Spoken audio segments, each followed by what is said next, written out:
I sank to the floor, head in my hands. Just then, the TV flipped back on, volume blaring. I jerked my head up to see brief static, then a clear image appear on screen.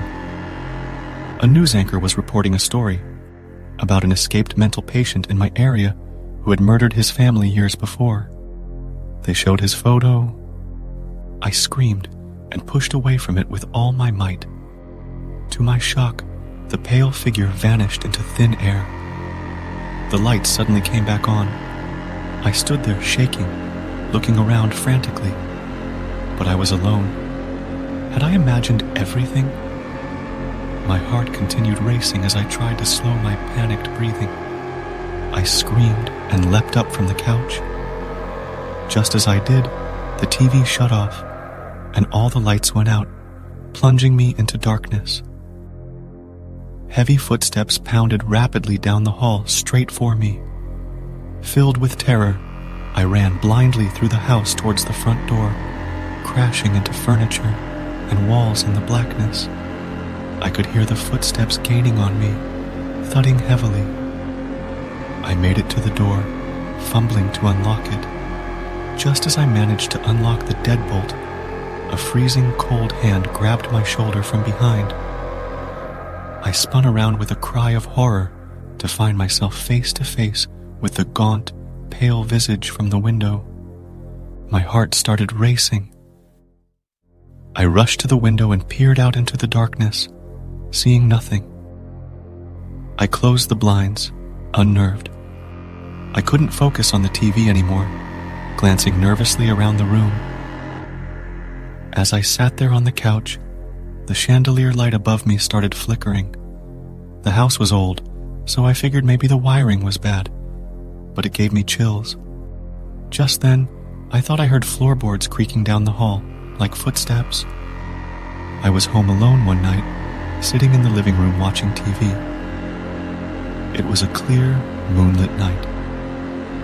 As I was flipping through the channels, I glanced up at the window and saw a pale face staring in at me.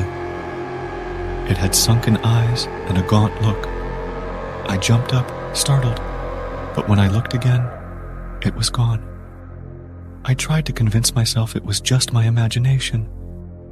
But then a few minutes later when I looked up again, the face was there, more clear this time, staring right at me.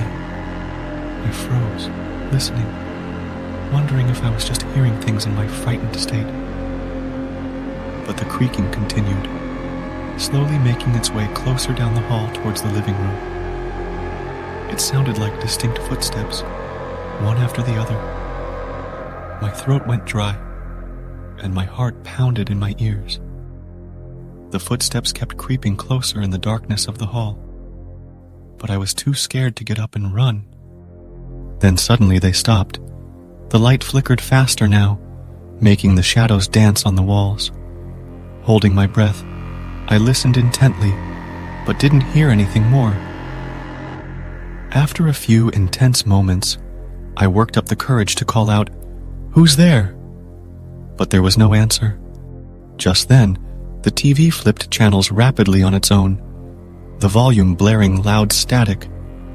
Police sirens wailed faintly outside. As my consciousness slipped away for the last time, I noticed the TV had turned back on, playing static again. In the glow of the screen, I could just make out the news reports still on, my killer's face staring coldly at the camera. Having come back to finish what he started, I cowered against the wall, realizing there were too many to run from. They closed in on me menacingly. Just before they reached me, everything went black. I felt excruciating pain throughout my body. Then, nothing. When I opened my eyes again, everything was silent. I was on the floor in a pool of blood. A chill ran through me as I recognized the face. It was the one from the window, the pale figure that had chased me. So it wasn't a ghost after all, but a real escaped killer who had been inside my house. That's why he had vanished into thin air. The news said he was still on the loose in the area, Panicked, I rushed to grab my phone and keys. But just as I turned back towards the door, the TV shut off again. The lights flickered, and I heard the floorboards creaking from multiple sides. My eyes widened as several dark figures emerged from the hallways, their eyes hollow and hostile. I was surrounded